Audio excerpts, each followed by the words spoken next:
Hey y'all, it's Dawn, and I'm so glad you're back. I've got another fun, budget-friendly DIY video for you today. Today, I have 3 Kirkland-inspired dupes for you, and a very special message at the end of the video, so be sure to watch till the end. Now, who's ready for our first DIY?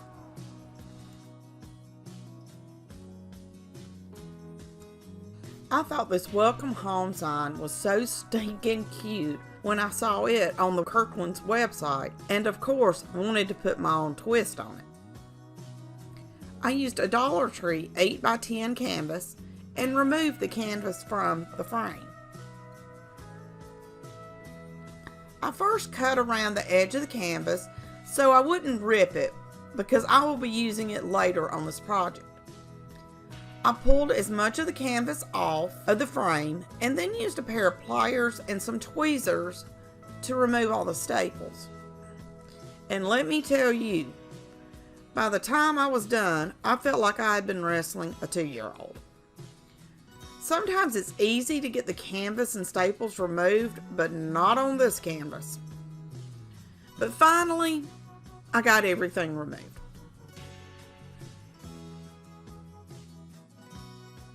I put some water in a bowl and mixed in some apple barrel black paint to create a gray stain. I wanted the wood grain to show in the project.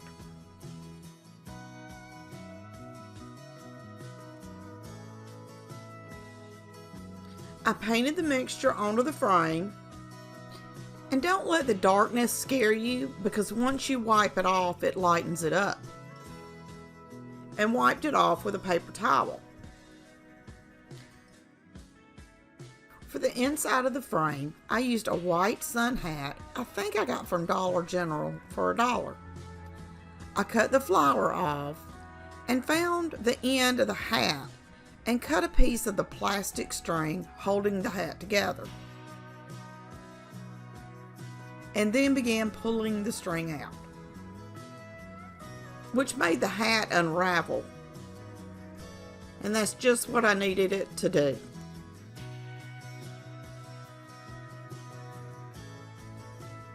I grabbed the canvas I had cut off and cut along the creases and then laid the frame on top to make sure it was going to fit.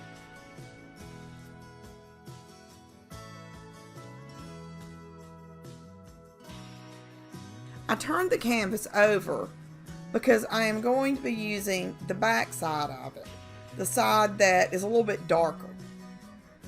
I used Mod Podge and a Mod Podge roller I got when I became a plaid ambassador to attach the hat strips to the canvas. Thank goodness I had this roller. It made everything so much easier. And you can get it at plaidonline.com. I continued attaching the strips all the way down the canvas.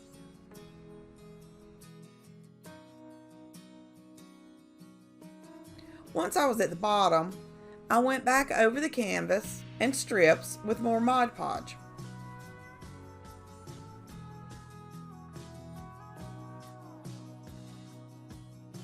I had this piece of wood in my stash. I think I got it from Dollar Tree, but I'm not positive. It may have been Walmart.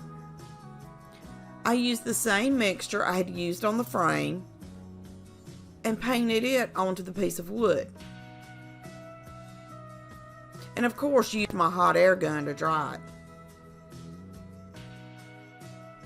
I used a ruler and found the center for the piece of wood, marked it with a pencil, and applied hot glue inside of the marks. And placed the wood on top of the hot glue. I created the cut file using Design Space and applied the vinyl to the sign in the middle of the frame.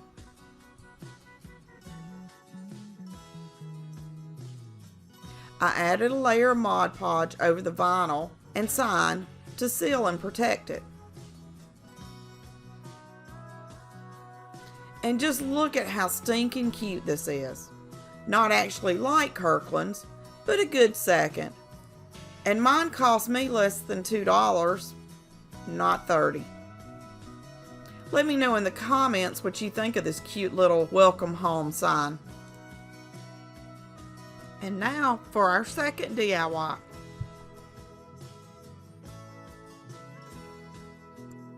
I was scanning the Kirkland'S website the other day and came across this cute little tray. I thought it was adorable and wanted to recreate it, but put my own twist on it like I always do. I had this sign I picked up at a flea market for $1, and it was the perfect size for this project. The front had kind of a texture to it, so I used some nail polish remover to get the texture and whatever paint off that I could. I then used a Dollar Tree sanding sponge to roughen up the sign so the paint would adhere better. After cleaning all the dust off, I used Waverly ink chalk paint to paint the entire box.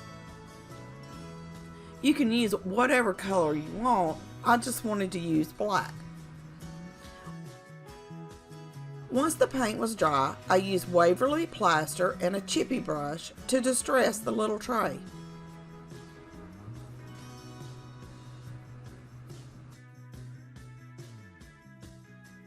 I Mod Podged some really cute tissue paper I found at Dollar Tree to the bottom of the tray, and then realized you couldn't see it because the bottom was black. So I went back in with Waverly plaster chalk paint and painted the inside bottom of the tray. While the paint dried, I used the stencil I created on Design Space and placed it on the corner of the tray. I have a difficult time with stenciling and had another crafter recommend using something to make sure that the stencil was stuck to the project well. So I used this old gift card and rubbed the stencil on. I then used a makeup sponge and carefully applied plaster paint over the stencil. I made sure I was using a pouncing method and not rubbing the paint on.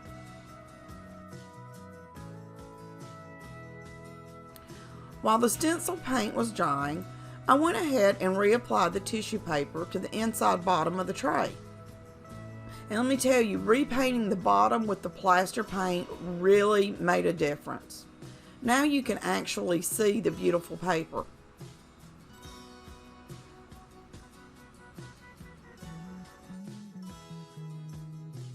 Now to reveal the stencil, and it actually turned out pretty stinking good. For the bottom of the tray, I decided to use the little Dollar Tree squares I picked up in the crafters section as feet on the little tray. I attached them in each of the corners with hot glue.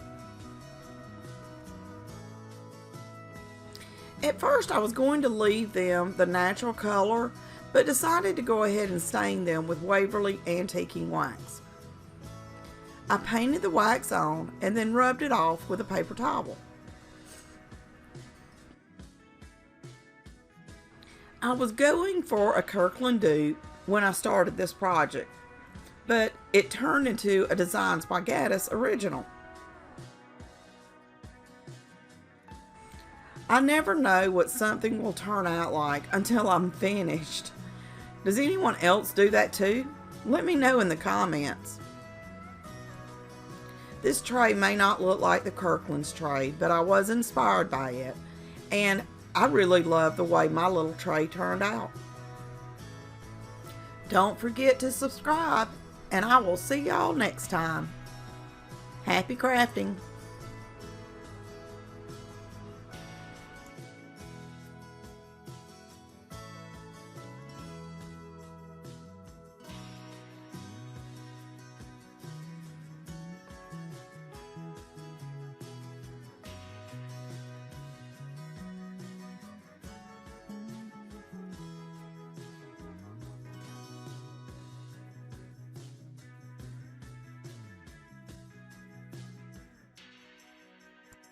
I saw this enamel porch sign while I was browsing the Kirkland'S website and knew I could recreate it for less than $28.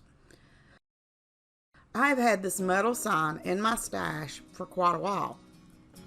I picked it up at Michael's when it was 75% off, so I think I may have given 75 cents for it. I created the cut file in Design Space, and you'll find a link in the description for this cut file if you're a Cricut user. Once I had the vinyl on the sign, I thought it still needed something.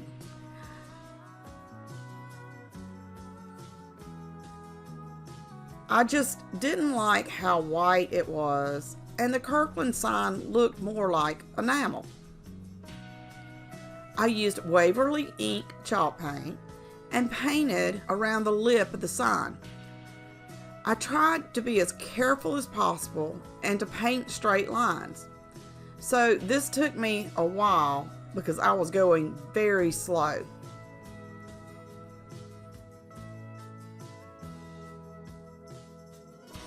And this is where I sort of got off track. Guys, y'all know me. The Kirkland sign was clean and crisp, but I like rustic and dirty. So, I decided to rustic it up some.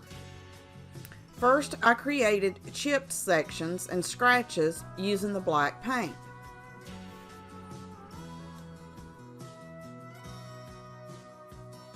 Next, I created rusty spots by using Apple Barrel King's Gold, Apple Barrel Pumpkin Spice, and Apple Barrel Burnt Umber paint.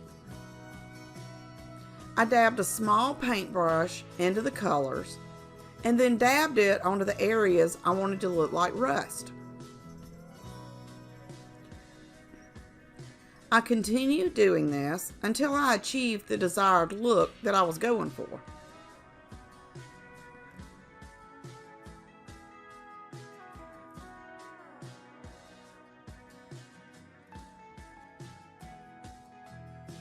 I think this sign turned out perfect, and I can't wait to hang it on my back porch.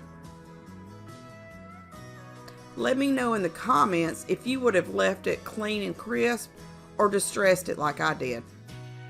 I wanted to let you all know I am very sorry about having to postpone the giveaway, but computer circumstances beyond my control wouldn't allow me to publish my video last week on time. The good news is you still have a chance to win this 4-piece fall pillow cover set. Be sure to watch the What Would You Make collaboration video tomorrow, July 14th. To enter, all you have to do is watch the video, like the video, and leave a comment on the video. The winner will be announced on July 19th at 12 o'clock Eastern Standard Time on both my YouTube community tab and on Instagram. So be sure to check back tomorrow at 1 p.m. Eastern to watch another great farmhouse home decor DIY. And I think you will love what I do with some wood. Don't forget to subscribe, and I will see y'all next time. Happy crafting!